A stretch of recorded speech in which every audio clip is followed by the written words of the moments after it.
हम लोग drift speed या फिर उसको लूज सेंस में ड्रिफ्ट वेलोसिटी भी बोलते हैं, उसका एक्सप्रेशन देखे थे।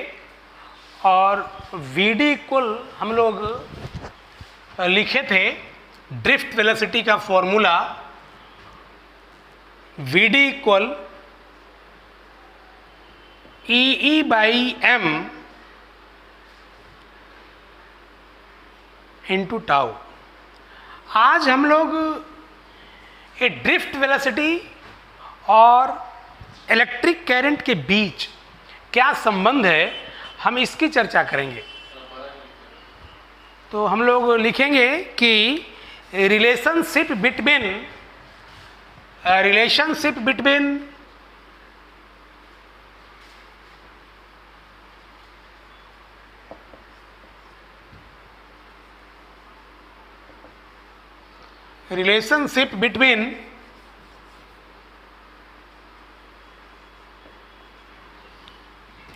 drift velocity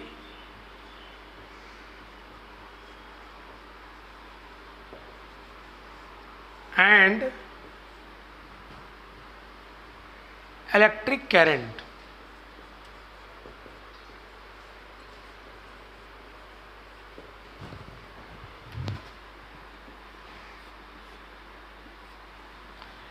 इलेक्ट्रिक करंट और ड्रिफ्ट वेलोसिटी में क्या संबंध है, हम इसको चाहते हैं कि डिराइव कर लें।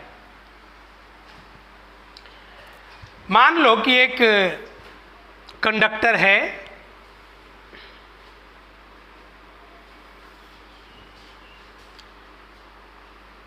जिसका क्रॉस सेक्शनल एरिया हमारा ए है,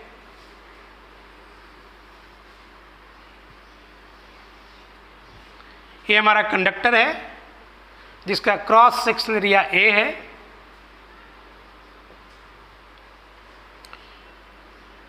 इसको हम लोग एक एक्सटर्नल डीसी सोर्स से ऐड करेंगे और इस डीसी सोर्स की वजह से इस कंडक्टर के अंदर इलेक्ट्रिक फील्ड जो है वो एग्जिस्ट करेगा, जिसका direction from left to right होगा।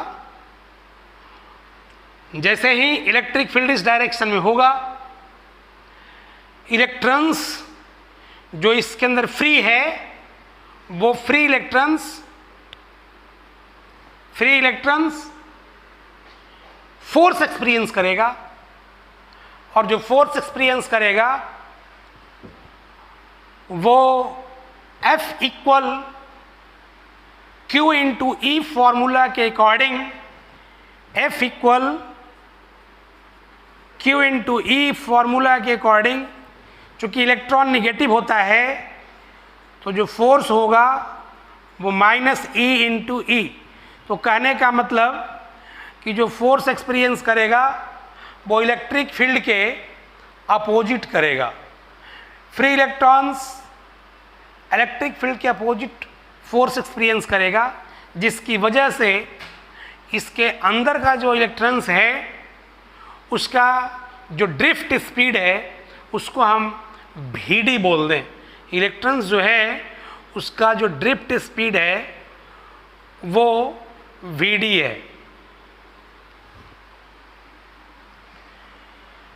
डेल्टा टी टाइम में जितना दूर इलेक्ट्रॉन जाएगा, हम उस वॉल्यूम की बात करें। Suppose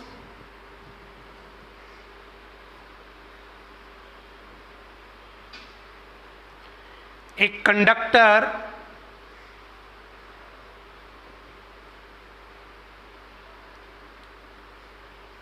having cross sectional area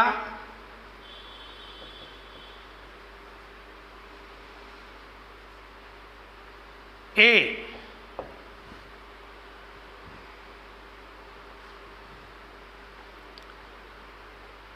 the drift velocity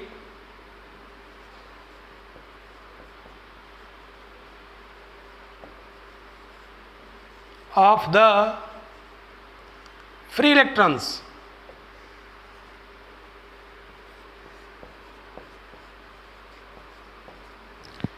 Drift velocity of the free electrons is Vd.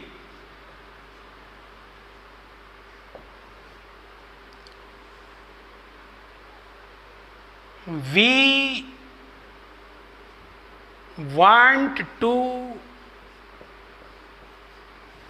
establish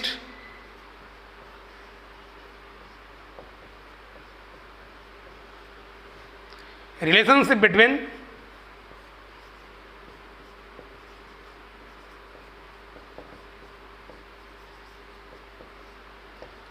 current I and drift velocity Vd. Suppose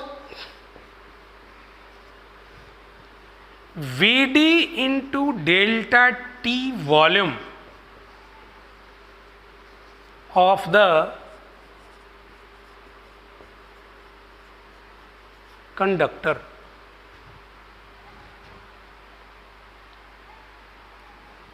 तो इसको ऐसे लिखेंगे,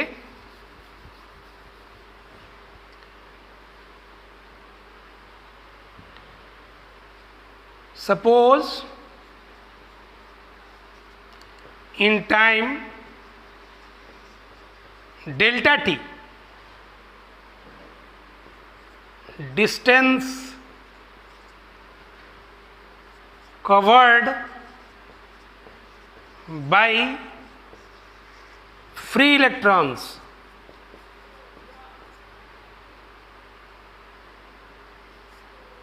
delta L equal Vd into delta T. इस formula का हमने use किया, speed equal distance by time. Volume of this section, volume of this section equal A into delta L, A into Vd into delta T. ये हमारा volume निकल जाएगा. किस part का? तो किस पार्ट का कहने का सिंपल मतलब कि ये जो पार्ट अगर मान लेते हैं Vd स्पीड है, तो ये लेंथ हमारा, ये जो लेंथ होगा वो Vd डेल्टा टी होगा. इस सेक्शन का वॉल्यूम हमने लिया है. क्रॉस सेक्शनल जो एरिया ये है वहाँ भी ये रहेगा और लेंथ मल्टीप्लाई ये क्रॉस सेक्शन एरिया, इसका वॉल्यूम निकल जाएगा. इस वॉल्यूम में अगर हम बोल दें कि n जो है वो number of free electrons per unit volume है, तो इस सेक्शन में कितना नंबर ऑफ फ्री इलेक्ट्रॉन्स होगा? तो number of free electrons, number of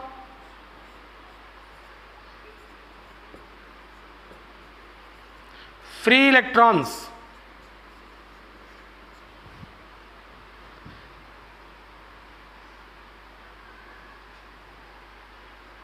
in the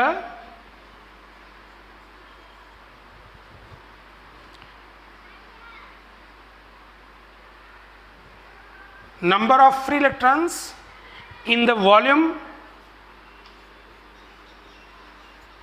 equal n into A into Vd into delta T.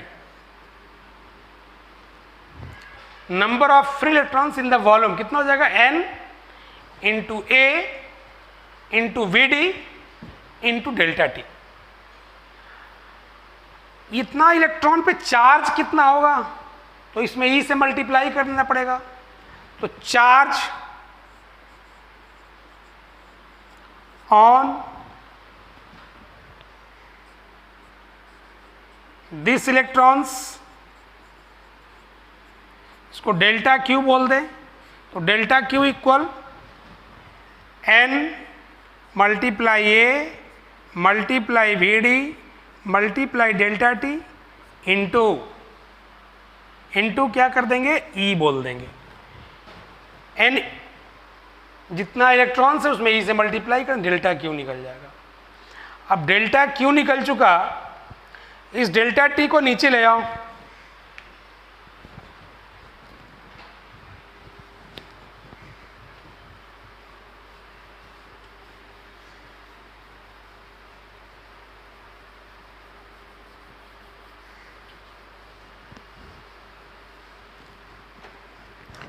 Delta Q बटा delta T, delta Q बटा delta T को हम लोग लिख सकते हैं N into A into V D into E, और delta Q बटा डेल्टा टी तो एवरेज करंट होता है, तो I equal N E A into V D. ये हमारा करंट आई और ड्रिफ्ट वेलोसिटी वी डी में संबंध है। कहने का मतलब है कि जितना वी डी होगा, वी डी बढ़ेगा, ड्रिफ्ट वेलोसिटी बढ़ेगा, करंट का वैल्यू हमको ज़्यादा मिलेगा। On the above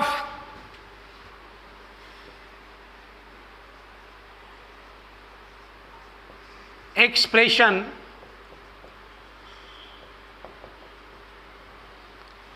we can say that I directly proportional to VD, keeping A equal constant. Cross sectional area क्या होना चाहिए, कांस्टेंट होना चाहिए।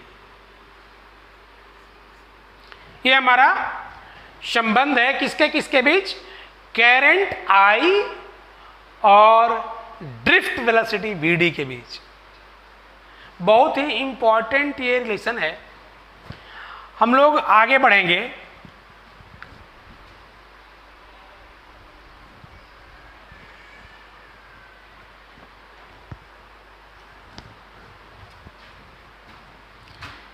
एक टर्म है हम लोगों को करंट डेंसिटी।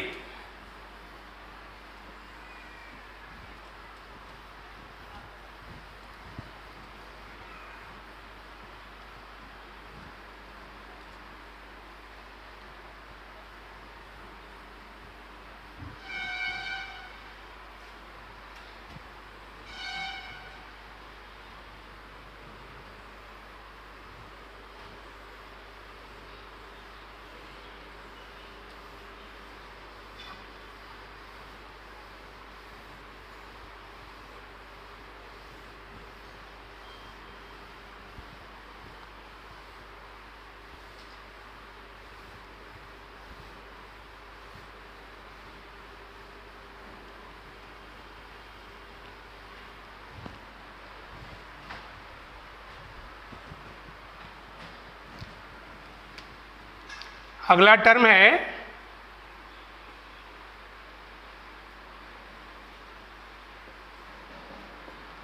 Current density.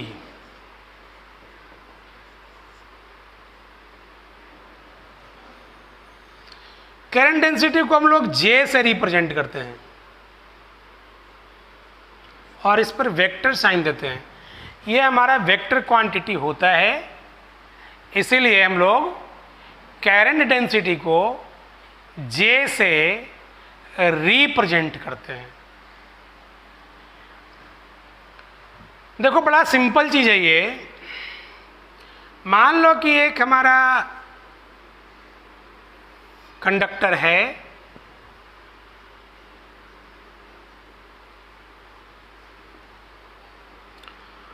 और इस कंडक्टर का जो ये हमारा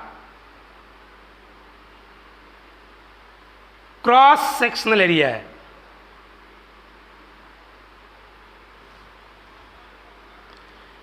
क्रॉस सेक्शनल एरिया, एक एरिया को हम लोग वेक्टर क्वांटिटी मानते हैं। इस क्रॉस सेक्शनल एरिया को हम लोग डेल्टा एस बोल दें। इस क्रॉस सेक्शनल एरिया को हम लोग डेल्टा बोल दें, डेल्टा एस। मान लो करंट इसमें इस डायरेक्शन में आई करंट फ्लो कर रहा है।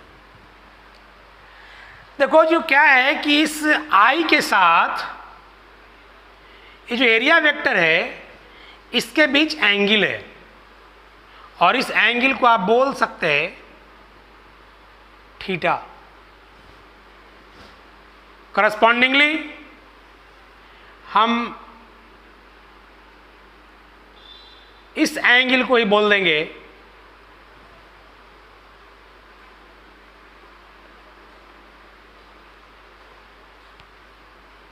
थीटा। और तब इस डेल्टा एस का दो कंपोनेंट होगा। एक कंपोनेंट हो जाएगा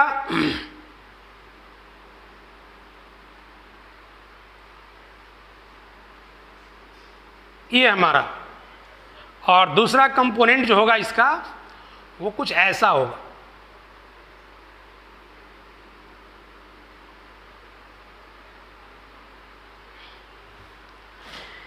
इस एरिया वेक्टर का दो कंपोनेंट, ये हो जाएगा delta S cos theta, delta S cos theta,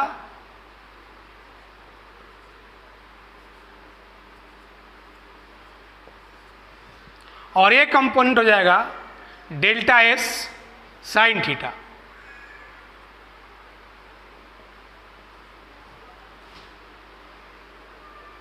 ये कंपोनेंट हमारा क्या हो जाएगा डेल्टा एस साइन थीटा, और ये क्या डेल्टा एस कॉस थीटा। तो किसी पॉइंट पे जे को डिफाइन किया गया है। मान लो कि इस पॉइंट को बोल दें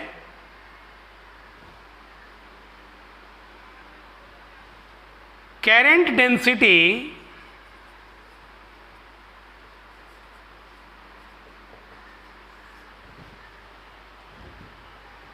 at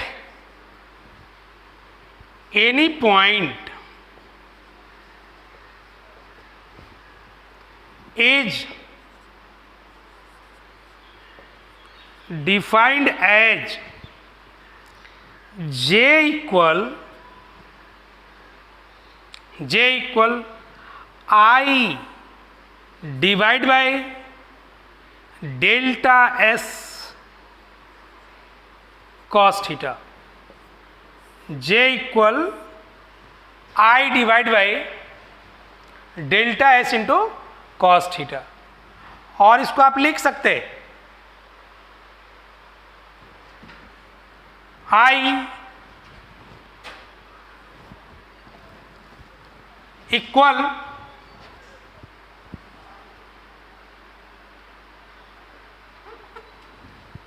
J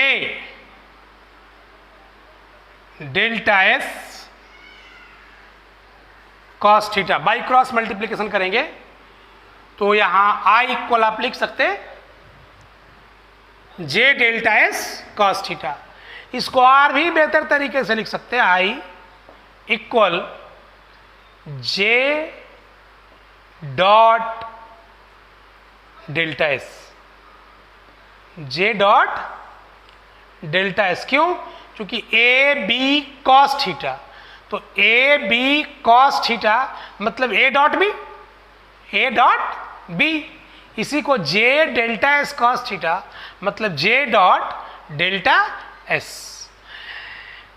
ये करंट जो है वो इलेक्ट्रिक करंट, हमने उस वक्त भी बताने की कोशिश किया था कि ये दो वेक्टर का डॉट प्रोडक्ट है। और किसका किसका? तो करंट डेंसिटी और एरिया वेक्टर, ये दोनों का डॉट प्रोडक्ट इलेक्ट्रिक करंट होता है। तो दो वेक्टर का जो डॉट प्रोडक्ट होता है वो एक स्केलर क्वांटिटी होता है, इसीलिए करंट जो है वो स्केलर क्वांटिटी है। करंट हमारा स्केलर क्वांटिटी है, इसके पीछे यही वजह है। तो हमने करंट के जब बारे में बता रहे थे तो करंट में बताया था कि करंट को स्केलर कहने के लिए हम लोग ये भी कह सकते हैं कि ये ट्रिंगल लॉ ऑफ एडिशन को फॉलो नहीं करता है। और दूसरा, ये दो वेक्टर का डॉट प्रोडक्ट है। और वो कौन दो वेक्टर है? तो एक वेक्टर करंट डेंसिटी है और दूसरा वेक्टर एरिया वेक्टर है। तो आई का मतलब जे डॉट डेल्टा एस और ये जो है एक वेयर थीटा। तो ये जे डॉट डेल्टा एस का मतलब J delta S cos theta, where theta is the angle between J and delta S. अब आप ऐसा देखो, ये जो हमारा क्रॉस सेक्शन ऐसा हो,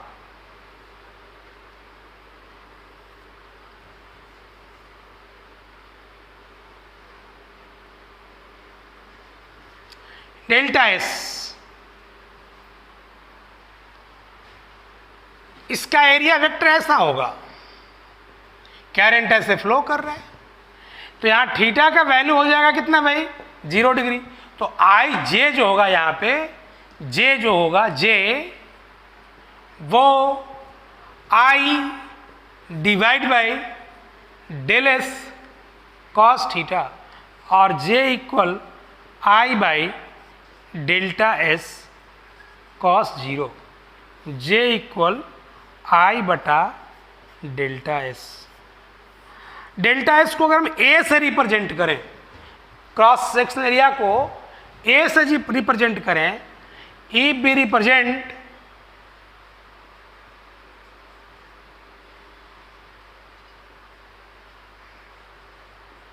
delta S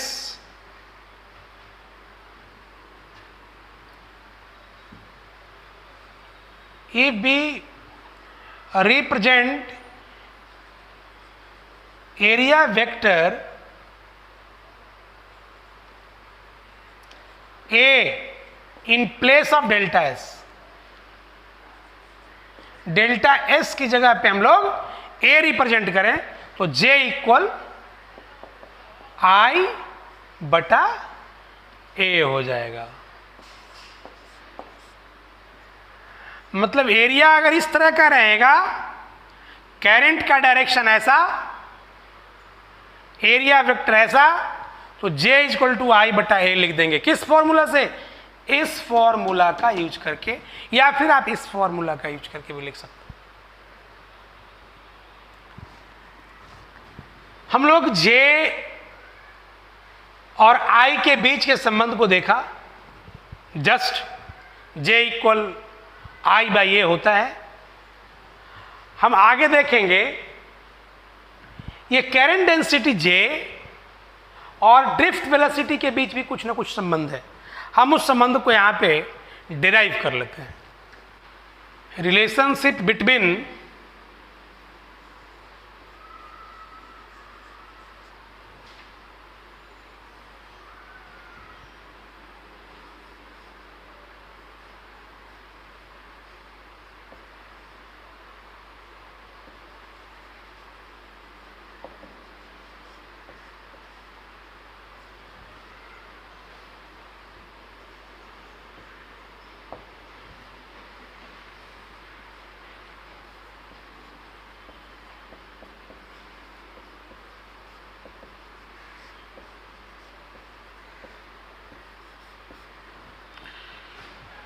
relationship between current density J and drift velocity Vd।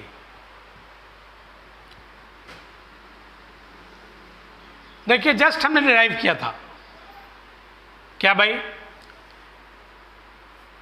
As we know that, क्या लिख सकते हैं कि I equal N E A B D, I equal N E A B D, just derive किया था हमने। तो इस ए को नीचे ले आओ, I by A equal N E B D. और I बाई ए इसको आप लिख देंगे J इक्वल एन ई भी डी,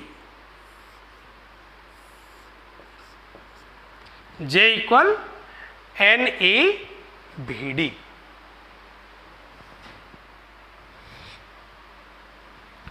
हम लोग थोड़ा सा आगे बढ़ें।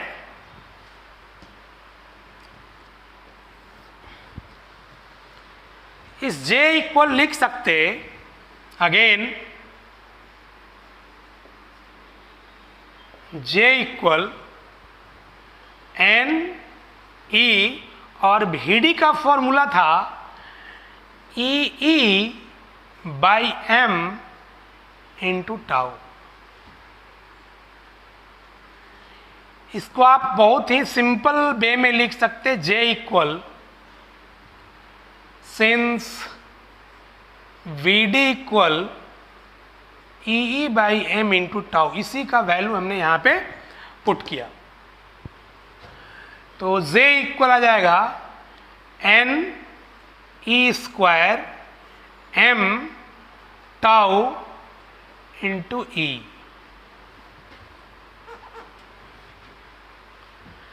एन क्या है? नंबर ऑफ फ्री इलेक्ट्रॉन्स है। ई क्या है? हमारा चार्ज ऑन इलेक्ट्रॉन है। टाउ एवरेज रिलैक्सेशन टाइम है और M mass of the electron है। ये सारा का सारा चीज कांस्टेंट है। तो इसको हम लोग रिप्रेजेंट करते हैं J इक्वल सिग्मा इंटू ई। ये जो है सिग्मा, हम लोग जो है सिग्मा क्या है? तो सिग्मा को हम लोग बोलते हैं conductivity, of the material, conductivity of the material. ये एक संबंध है किसके किसके बीच? ये हमारा, इसको दूसरा लिख दें, और ये संबंध है करंट डेंसिटी और इलेक्ट्रिक फील्ड के बीच। This is the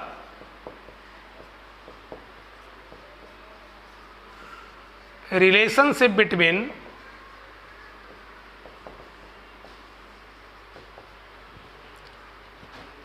J and E। J और E के बीच हमारा संबंध है। सिग्मा को कंडक्टिविटी बोलते हैं और कंडक्टिविटी का यूनिट होता है महो। कंडक्टिविटी का यूनिट क्या होता है? महो। ऐसे आप थोड़ा सा आगे देखें कि कंडक्टिविटी का जो उल्टा होता है रेसिप्रोकल जो होता है रेसिस्टिविटी होता है। तो रेसिस्टिविटी जो होता है इसको रो बोलते हैं। सॉरी कंडक्टिविटी का यूनिट महो नहीं होता है, हमने गलत बोल दिया। कंडक्टेंस का यूनिट महो होता है, कंडक्टिविटी का नहीं। कंडक्टिविटी का यूनिट हम निकाल लेंगे यहां से, ऐसा कुछ नहीं है।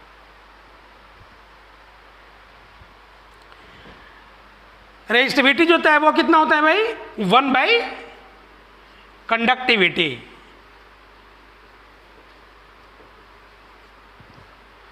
और ये रो जो हो जाएगा इक्वल 1 बाई दिस। तो अगर हम रो के टर्म में इसको लिखें from equation second,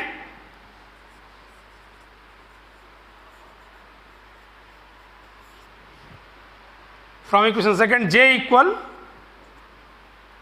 sigma into E है, और सिग्मा के बदले 1 बाई रो कर दें तो लिखा जाएगा,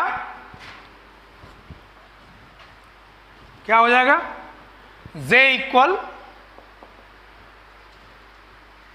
1 बाई रो इंटू ई, और तब लिख सकते E इक्वल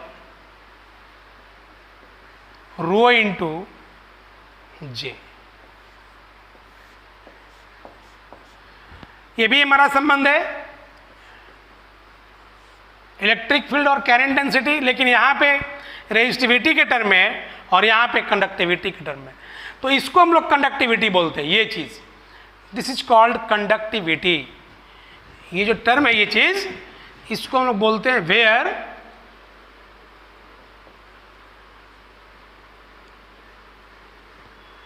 एक मिनट यहीं पे लिख दें हम लोग, where sigma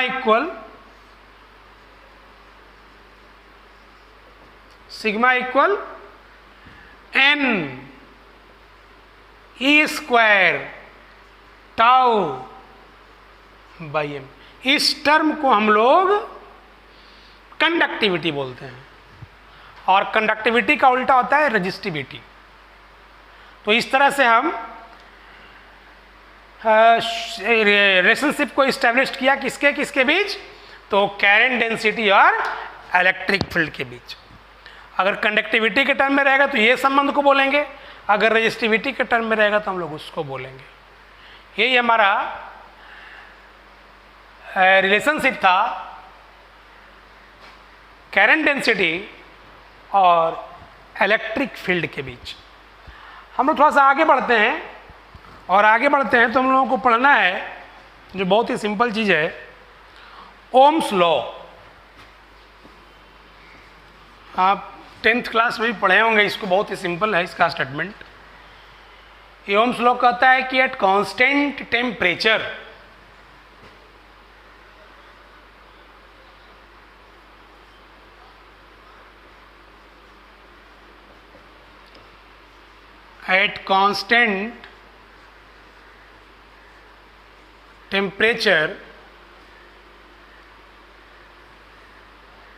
current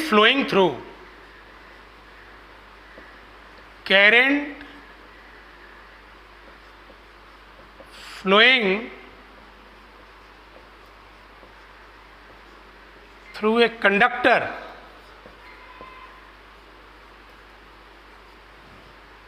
is directly proportional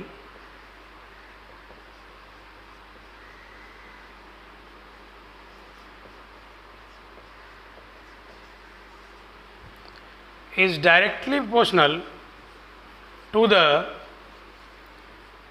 potential difference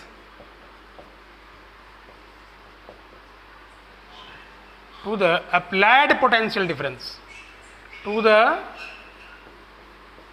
applied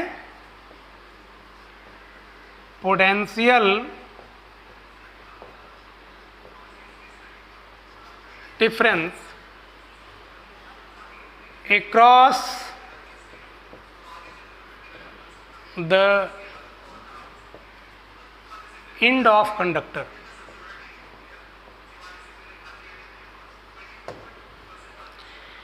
ये बड़ा इंपॉर्टेंट बात है, कांस्टेंट टेम्परेचर कांस्टेंट होना चाहिए। अगर कोई कंडक्टर है, मान लो कि एक कंडक्टर है,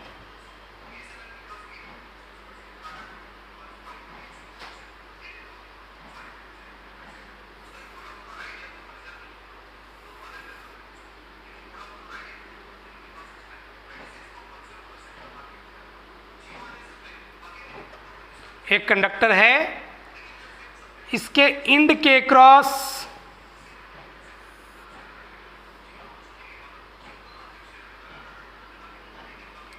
पोटेंशियल डिफरेंस अप्लाई किया।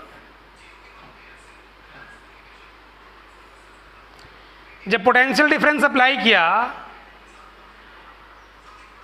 इसको हम वेरिएबल मान लें। इसका सिंबल का मतलब हुआ कि इसको आप अपने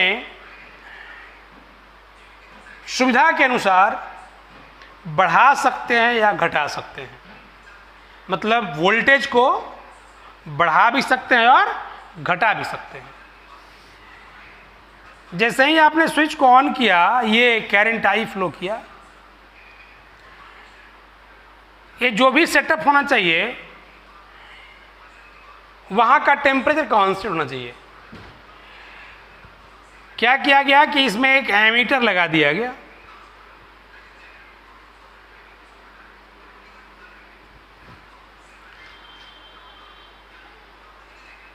देखा गया कि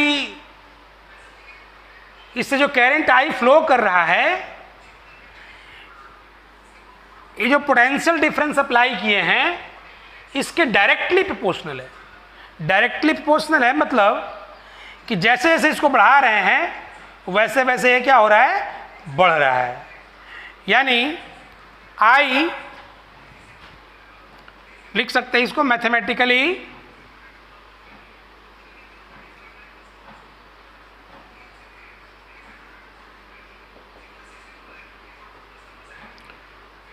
I directly proportional to V। जैसे जैसे करंट को बढ़ाएंगे, वोल्टेज को बढ़ाएंगे, वैसे वैसे करंट बढ़ेगा।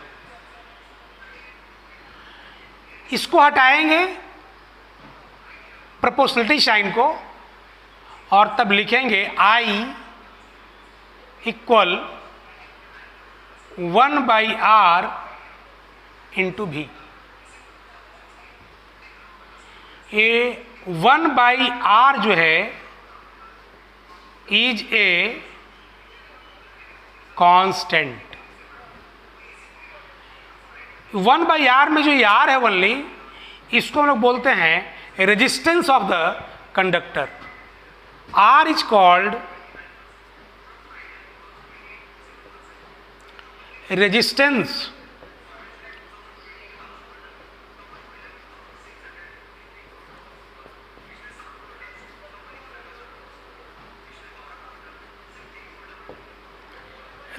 Of the conductor.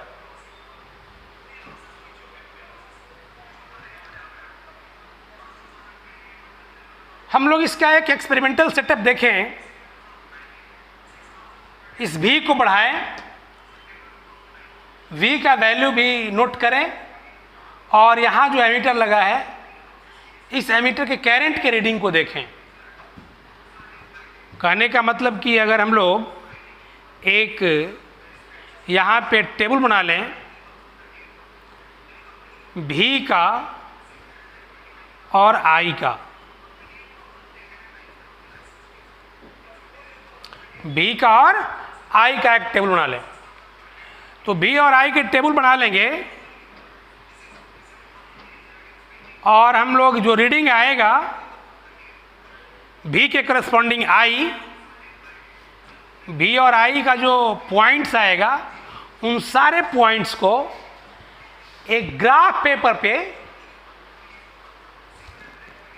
प्लॉट करें। तो ग्राफ पेपर हमारा ऐसा होता है,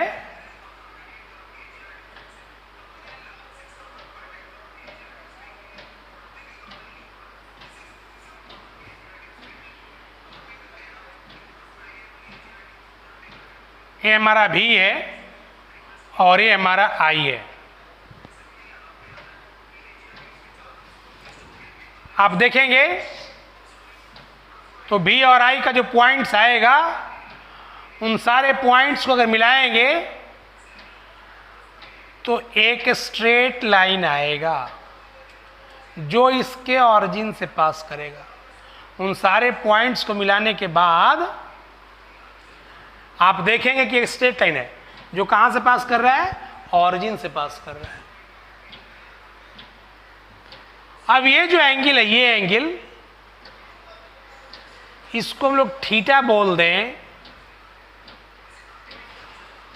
तो टेन थीटा जो होगा वो क्या होगा,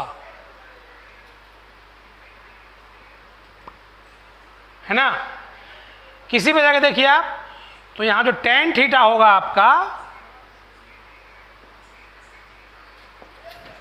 वो I/V, और I/V अगर देखिएगा आप, तो I/V को 1/R बोलते हैं। टेन थीटा को हम लोग स्लोप बोलते हैं। तो ये ग्राफ का ये स्लोप है, और स्लोप जो होगा वो 1/R के बराबर होगा। यही हमारा ओम्स लॉ का ये इसका स्टेटमेंट है, ये इसका मैथमेटिकल फॉर्म है, जिसको आप लिख सकते हैं V equal IR, V equal IR भी लिख सकते। ये हमारा मैथमेटिकल फॉर्म हो गया, और ये हमारा एक्सपेरिमेंटल जो सेटअप था उसके करस्पॉन्डिंग जो स्लोप है किसके किसके बीच, तो I और V के बीच, वो हमारा 1/R के बराबर होता है।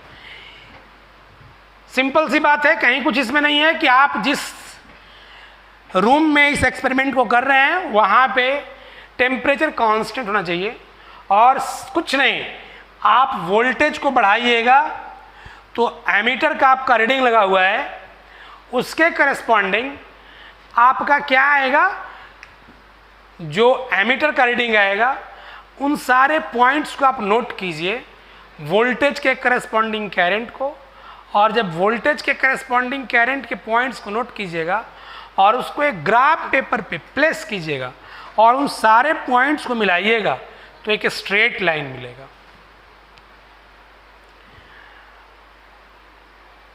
टेम्परेचर कांस्टेंट क्यों, टेम्परेचर वेरी क्यों नहीं करेगा, तो इसके पीछे भी रीजन है। अगर आप टेम्परेचर को वेरी करा दोगे तो जो रीडिंग मिलेगा V और I का, जो पॉइंट्स मिलेंगे उसको अगर ग्राफ पेपर पे आप प्लेस करोगे तो ये V इक्वल IR को फॉलो नहीं करेगा। ये जो ग्राफ बनेगा वो स्ट्रेट लाइन नहीं आएगा, और जब स्ट्रेट लाइन नहीं आएगा इसका मतलब है कि वो एक दूसरे टाइप का कर्व आएगा। तो इसका मतलब हुआ कि स्ट्रेट लाइन नहीं आ रहा है, इसका मतलब भी डायरेक्टली प्रोपोर्शनल I नहीं है, मीन्स ओम्स लॉ को फॉलो नहीं करेगा। तो सबसे सिंपल सी बात यही है कि कांस्टेंट टेम्परेचर का मतलब यही है कि यहाँ पे रेजिस्टेंस जो है, इसको R बोल रहे हैं, ये कांस्टेंट रहे, चूंकि ये R जो है वो डिपेंड करता है, अलग अलग कंडीशंस में R का वैल्यू अलग अलग होगा। हम बताएंगे कि डिपेंडेंसी ऑफ R क्या होता है। ये जो R है, इस R को जो रेजिस्टेंस बोल रहे थे, इसका SI यूनिट ओम होता है। SI unit of R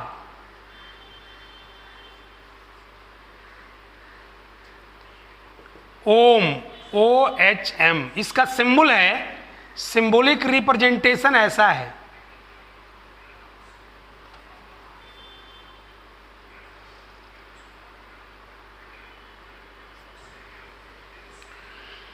resistance का उल्टा कंडक्टेंस होता है।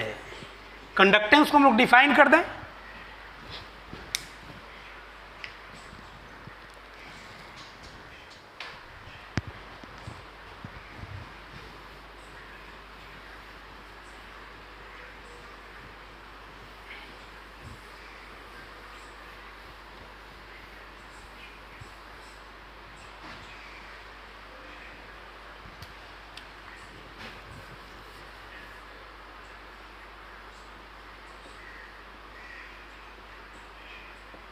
कंडक्टेंस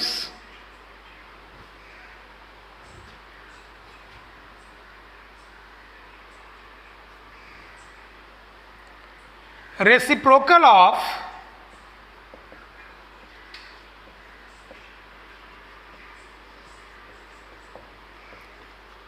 रेजिस्टेंस इज कॉल्ड, इसको G से रिप्रेजेंट करते हैं। Reciprocal of resistance is called conductance,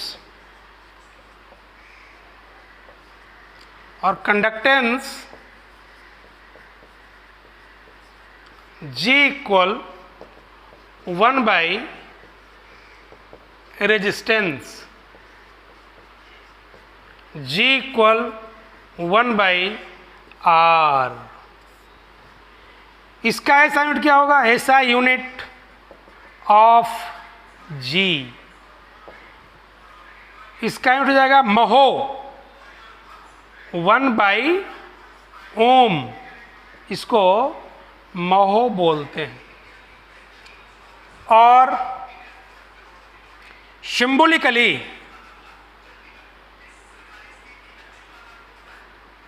ऐसा बोल सकते हैं, ओम इनवर्स।